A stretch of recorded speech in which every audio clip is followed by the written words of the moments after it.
اللہ پاک کی رضا کے بغیر درخت کا ایک پتا بھی نہیں ہل سکتا۔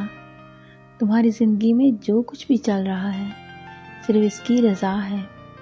اگر تم آزمائی سے گزر رہے ہو تو بھی وہ جانتا ہے، اور اگر تم کچھ مانگ رہے ہو اور ابھی نہیں مل رہا تو بھی انتظار کرو، وہ تمہیں تمہارے صبر سے بھی آزمائے گا کہ تم اس صبر کا اجر مانگتے ہو یا نہیں۔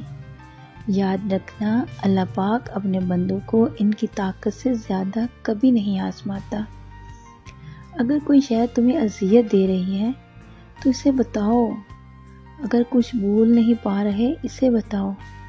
ایک وہی ہے جو کن کہہ کر سب بدلنے پر قادر ہے، کیونکہ تم چاہ بھی نہیں سکتے اگر وہ نہ چاہے۔ جزاک اللہ۔